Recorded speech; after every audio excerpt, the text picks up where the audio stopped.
નમસ્કાર મિત્રો, સ્વાગત છે તમારું મારી યુટ્યુબ ચેનલ ઓફિશિયલ માહિતીમાં।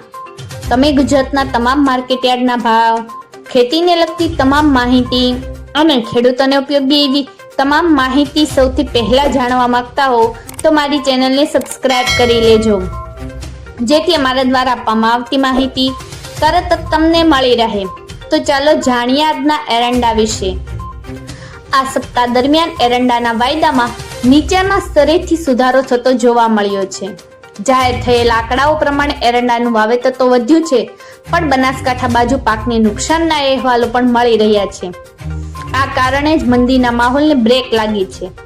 જો કે જૂના માલની આવકો હજુ એક સ્તરે આવી રહી છે, આથી તેજી તરફે માહોલ હાલની સ્થિતિએ સર્જાયો નથી।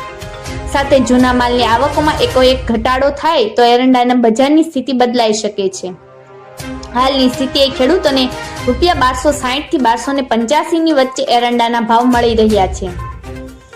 હાલની સ્થિતિએ રજૂ થયેલા તાજા આંકડાઓ પ્રમાણે ગુજરાતમાં 3,27,134 હેક્ટરમાં એરંડાનું વાવેતર થયું છે, જે ગત સિઝનમાં આ સમાન સમયગાળાએ 2,43,858 હેક્ટર જેટલું હતું।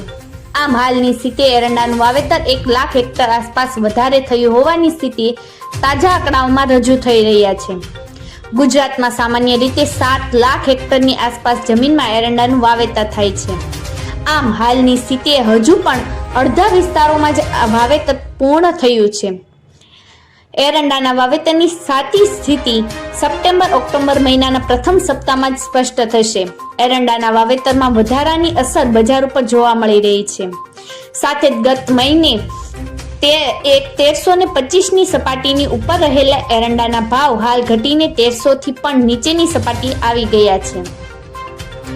આ મિત્રો, આ ચોમાસુ સિઝન દરમિયાન એરંડાના વાવેતરમાં વધારો નોંધાયો છે। એરંડાનું સૌથી વધુ વાવેતર ગુજરાતમાં થાય છે। તાજા આંકડાઓ પ્રમાણે ગુજરાતમાં 5,39,200 હેક્ટરમાં એરંડાનું વાવેતર નોંધાયું છે, જે ગત સિઝનમાં આ સમાન સમયગાળે 4,69,826 હેક્ટરમાં હતું। આ સિઝનની સરખામણીએ હાલની સ્થિતિ એરંડાનું વાવેતર 14% વધારો દર્શાવી રહ્યું છે। વાવેતર વધવાના અહેવાલોની અસર એરંડા બજાર ઉપર પણ પડી રહી છે। એરંડાના ભાવ ગત મહિને 1,320 ની સપાટીએ પહોંચ્યા હતા, જે હાલ પ્રતિમણ ₹30 સુધીનો ઘટાડો જોવા મળી રહ્યો છે। મિત્રો, આવી જ વધુ માહિતી મેળવતી રહેવા માટે મારી ચેનલ સાથે જોડાયેલા રહેજો।